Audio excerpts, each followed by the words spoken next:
Vamos a orar, hermanos, para que Dios bendiga la siguiente parte, que es la palabra de Dios, y también la clase de los jóvenes, de los niños, hay niños también, ¿verdad? Y que Dios también prepare sus corazones para que pueda usarse en su vida diaria. Vamos a orar, hermanos, todos juntos. Señor Todopoderoso, gracias por este hermoso domingo que nos da, Señor. Gracias por la bendición, Señor, que ya hemos alcanzado hasta este momento, Señor, con lo que hemos escuchado, Señor, con las alabanzas, Señor, con las especiales de nuestro hermano Luis, Señor, también por la oración que hemos escuchado por mi hermano Ángeles, Señor. Gracias, Señor, por las bendiciones que ya hemos alcanzado, Señor. Ahora te pedimos, Señor, que prepare, Señor, nuestro corazón, nuestra mente, Señor, y que no haya ninguna distracción, tanto en los adultos, Señor, como en los jóvenes y los niños, Señor, para que tu palabra, Señor, pueda dar frutos, Señor, y se quede en el corazón, Señor, y que pueda florecer, Señor. Te entregamos el tiempo a ti, Señor, tú hablando, Señor, a cada uno, Señor, de nuestras necesidades, a los enfermos, Señor, los que podemos estar desanimados, Señor, o también te pedimos por los que tienen necesidades, Señor. Ese, Señor, que tú, Señor, puedas tocar cada una de nuestras necesidades en nuestra vida. Todo te pedimos, Señor, y agradecemos en nombre de Cristo Jesús. Amén y amén, Señor. Amén. Amén, hermanos. Pueden sentarse.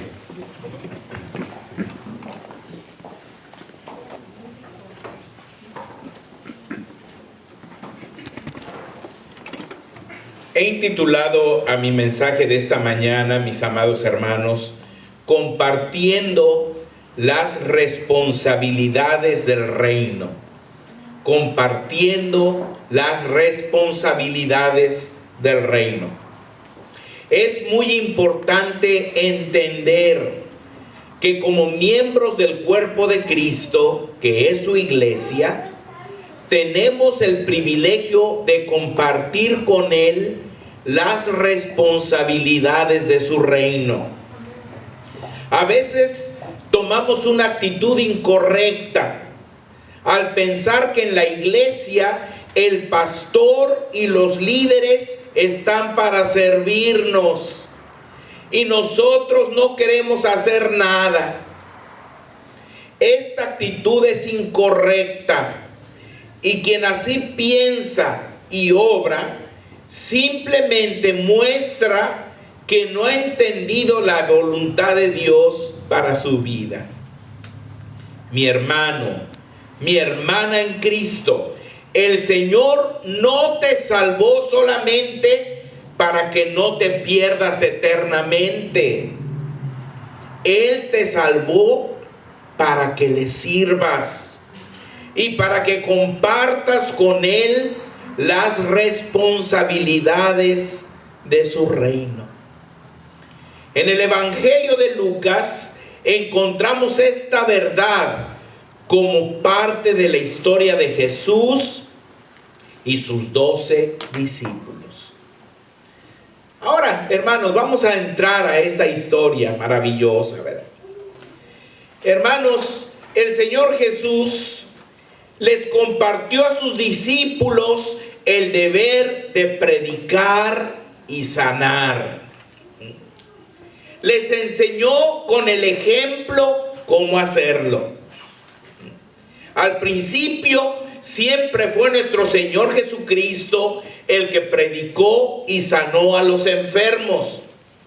Y los discípulos solo se limitaron a ver y aprender. Hoy día siempre es el pastor quien predica y ora por los enfermos. Pero después de tantos años, el Señor te está indicando que ha llegado tu turno. En Efesios 4, 11 y 12, la palabra nos enseña que ese es el propósito del ministerio pastoral.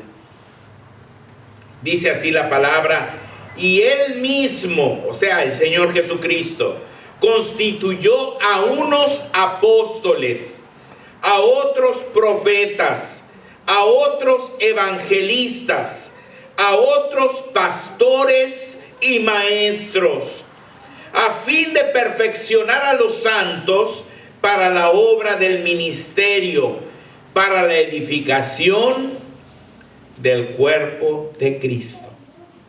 ¿Oyeron? O sea, Él constituyó líderes, pero con el propósito de perfeccionar a los santos. ¿Quiénes son los santos? Son cada uno de ustedes, hermanos. ¿Para qué? Para la obra del ministerio. Para que aprendan cómo servir a Dios. Y para que hagan la obra del ministerio. Dice, para la edificación del cuerpo de Cristo.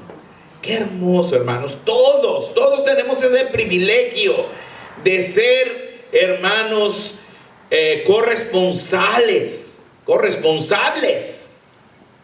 con nuestro Señor en la obra de su reino. Ahora, les dio poder y autoridad sobre los demonios y las enfermedades. Es decir, los equipó para la ejecución de su tarea.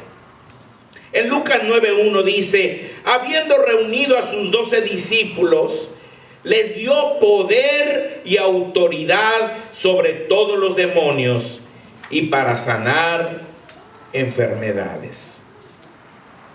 Les dio instrucciones detalladas de cómo hacerlo. Los envió a hacer lo que habían aprendido. Dice en el versículo 2, y los envió a predicar el reino de Dios y a sanar a los enfermos. Y les dijo, no toméis nada para el camino, ni bordón, ni alforja, ni pan, ni dinero, ni llevéis 2 túnicas. Dios estableció que aquellos que reciben las buenas nuevas deben encargarse de las necesidades de los siervos de Dios. Fíjense bien, hermanos. Por eso les digo, les dijo, no lleven dinero, no lleven alforja, no lleven bolsa, no lleven nada. ¿Por qué? Porque aquellos a los que van a ir a ministrar tienen la responsabilidad de proveerles para sus necesidades. También nos enseña que no debemos andar de casa en casa. Hay algunos que andan de casa en casa tocando puertas.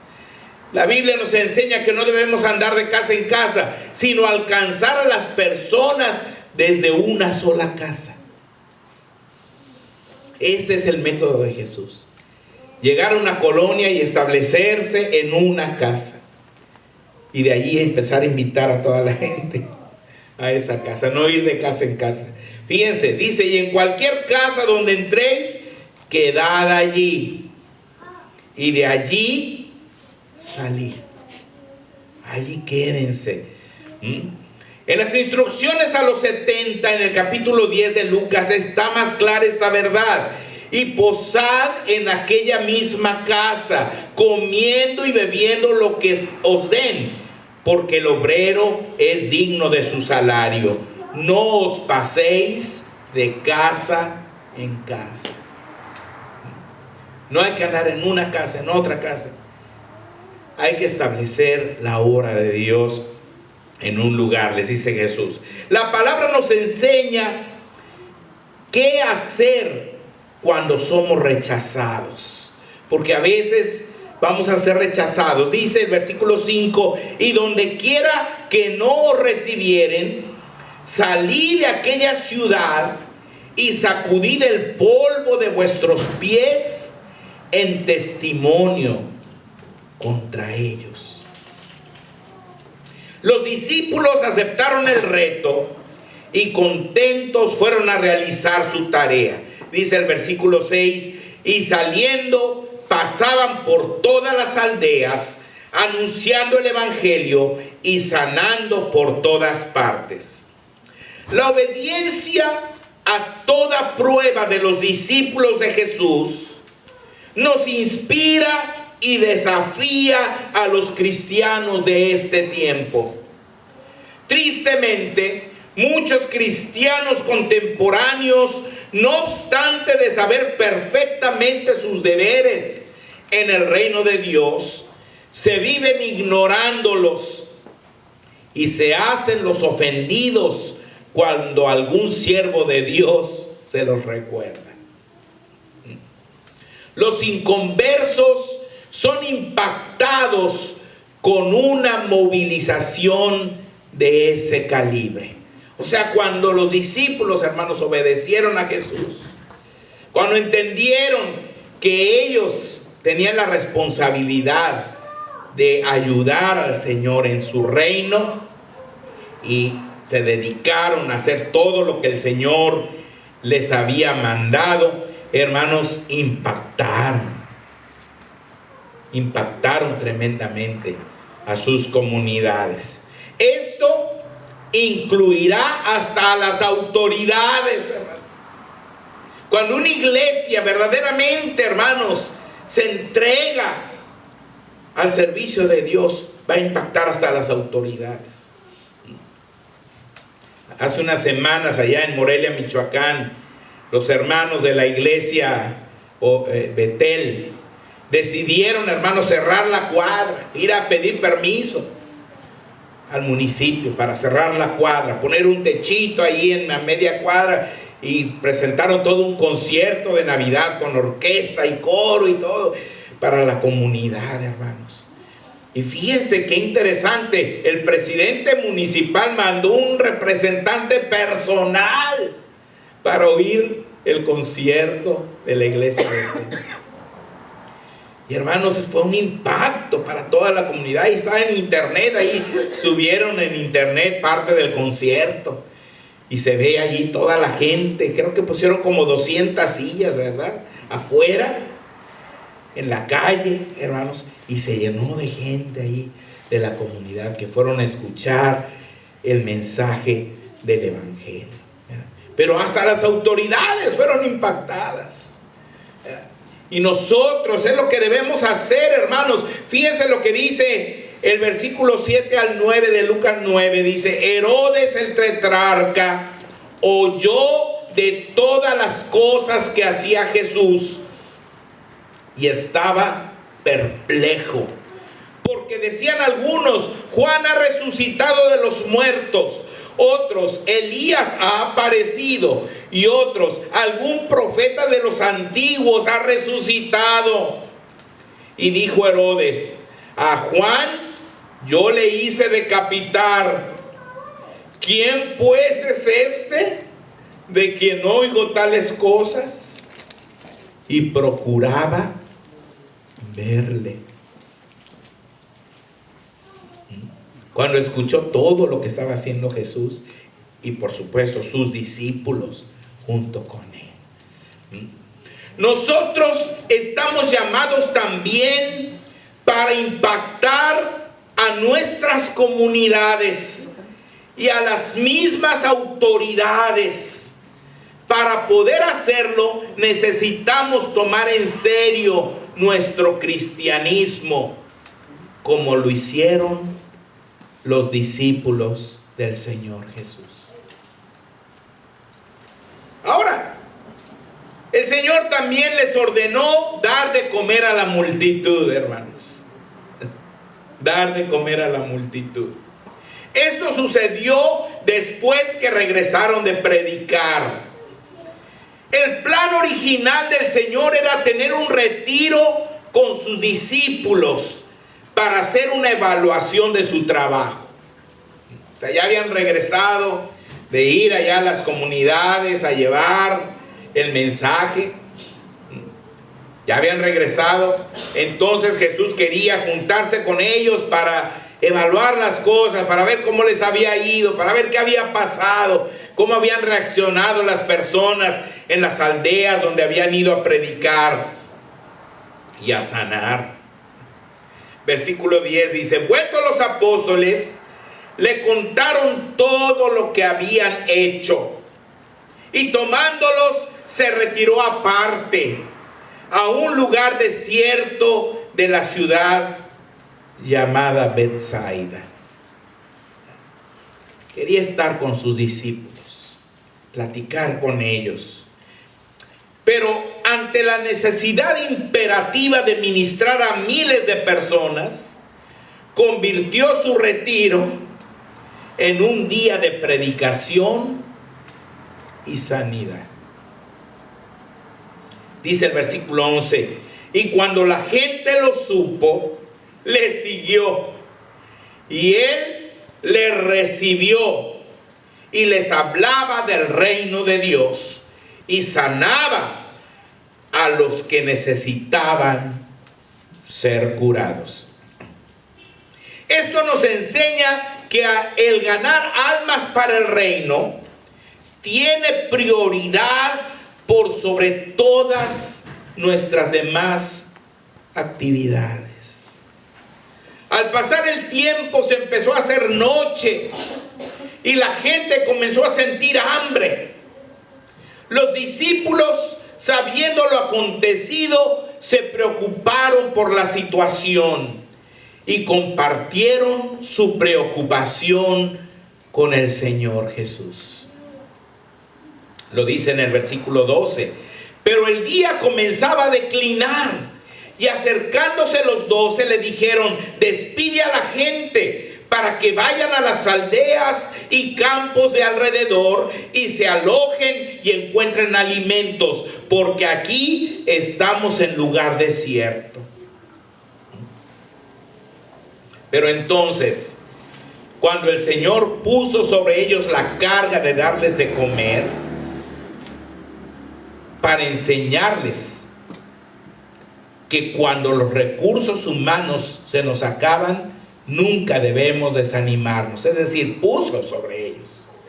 El Señor puso sobre ellos la carga de darles de comer, para enseñarles que cuando los recursos humanos se nos acaban, nunca debemos desanimarnos, porque todavía quedan todos los recursos de Dios. Y aunque ellos no les dieron de comer, sí tuvieron que trabajar arduamente.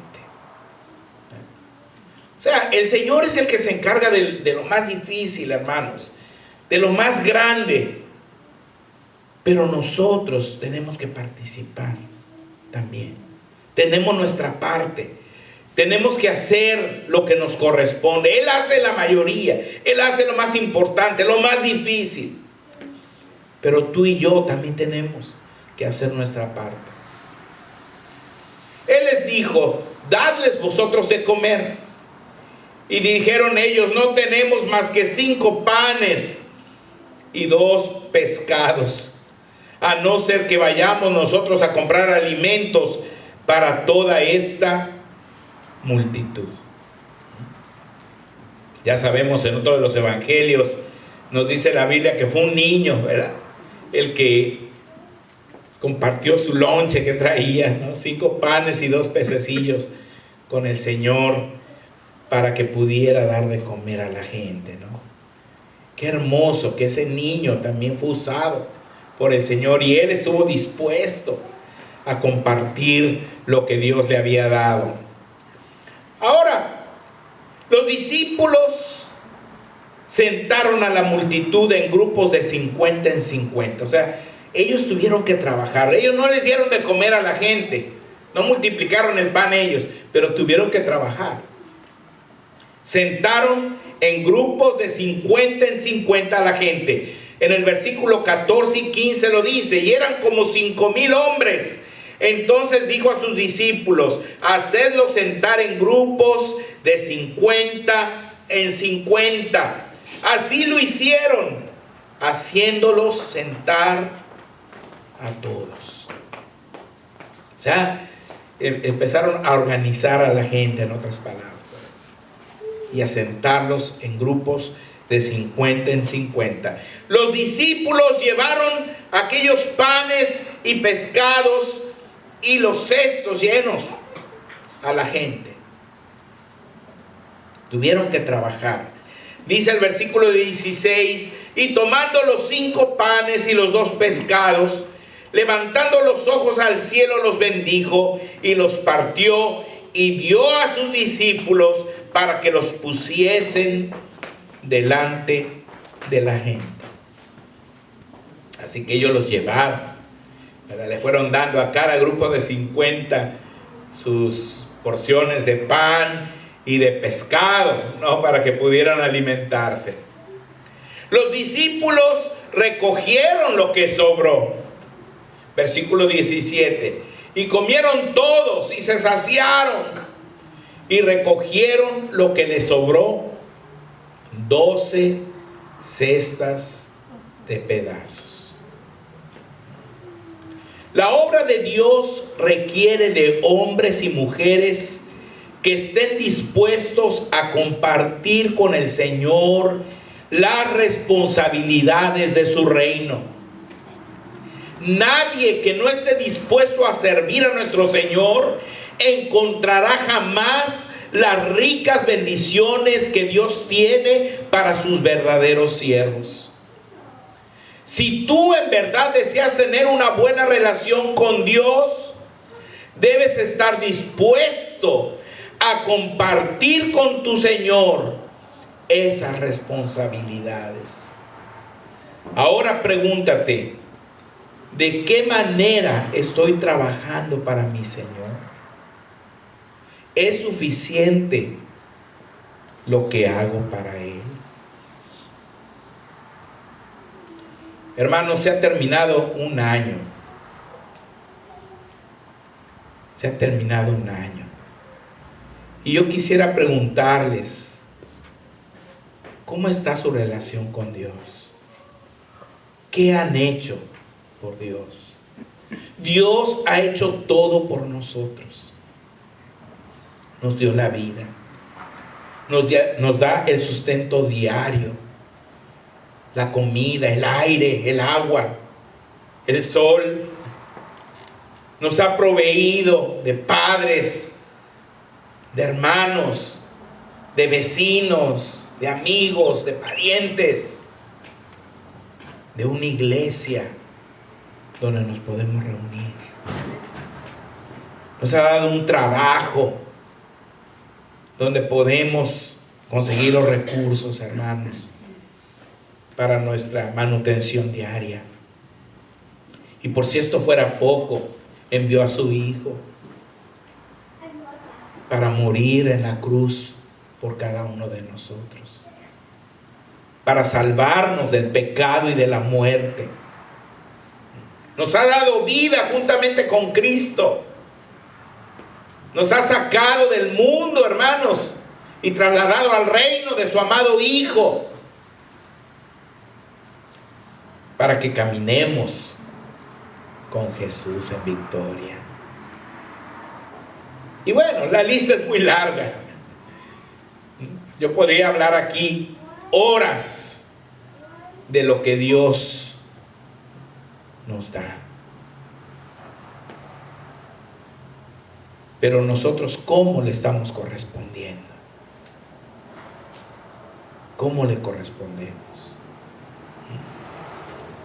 Yo creo que no hay situación más triste que cuando una persona está enamorada de otra, que ama a esa persona, que no puede vivir sin ella, que, ¿verdad?, que la quiere con todo el corazón, pero que no es correspondido. Que esa persona no le interesa nada el amor de la otra y no quiere nada con esa persona. Qué triste es sentirnos rechazados por alguien, ¿no es cierto? Imagínense lo que sentirá Dios. Que Él, hermanos, no solamente nos muestra su amor con canciones o con poemas o con palabras bonitas, sino que lo hace todo por nosotros. Dice que de tal manera amó Dios al mundo que ha dado a su Hijo unigénito, para que todo aquel que en Él cree no se pierda, mas tenga vida eterna. Entonces lo ha hecho todo por ti, por mí, por amor a nosotros, porque de tal manera nos ama. Entonces, ¿cómo le vamos a corresponder? ¿Se imaginan lo triste que se sentirá el ver nuestra apatía? El ver que no queremos tomar nuestra responsabilidad dentro de su reino. Hermanos, en este año nuevo, yo los invito a comprometerse con el Señor. ¿Cómo? Compartiendo las responsabilidades de su reino. Como ya dije, Él va a hacer lo más difícil. Él nos da instrucciones de cómo hacerlo, ¿no? Nos enseña primero con el ejemplo cómo se hace y luego nos envía. Él hace el milagro, nosotros nomás recogemos cestas y llevamos pan y sentamos a la gente. Él hace el milagro, Él lo hace. Pero debemos estar dispuestos. ¿Se imaginan que los apóstoles hubieran dicho: no, Señor, ¿qué vamos a andar ahí con la gente? No, ahí como estén así en bola, vamos a aventarles el pan desde aquí. ¿Cómo vamos a ir a llevarles allá el pan a cada uno? No, Señor, cuánto trabajo, ¿verdad? O Señor, pues si tú tienes el milagro de multiplicarlo, pues que aparezca en la mano de cada uno su parte, ya. ¿Para qué vamos a ir y luego andar recogiendo pedazos? ¿No es cierto? Pero no, es que el Señor podía hacer todo eso. Pero Él quería que ellos participaran. Que ellos trabajaran con Él, hermanos. ¿Para qué? Para que aprendieran. Porque un día Él se iba a ir. Un día Él iba a regresar al cielo. Y ellos eran los que se iban a encargar del trabajo. Y ahora es nuestro turno, hermanos. Es nuestro turno. Dios puede hacer milagros y convertir a toda la gente. Dice la Biblia que los ángeles anhelan ser ellos los que prediquen el evangelio, los que ganen al mundo. Pero el Señor no les dio ese privilegio a los ángeles. Te lo dio a ti y me lo dio a mí. Nosotros lo tenemos que hacer, hermano. Entonces este año yo te invito para que le digas a Jesús: Señor, yo me quiero comprometer en tu reino. Yo quiero realizar las responsabilidades que me tocan. Casi siempre son bien chiquitas, pero hay que hacerlas y hacerlas bien. El Señor quiere calidad, el Señor quiere excelencia. El Señor quiere lo mejor de ti y de mí. ¿Lo vas a hacer? ¿Sí? ¿Lo vas a hacer? Amén. Gloria a Dios, hermano. Que Dios me los bendiga. Muchas gracias, hermanos.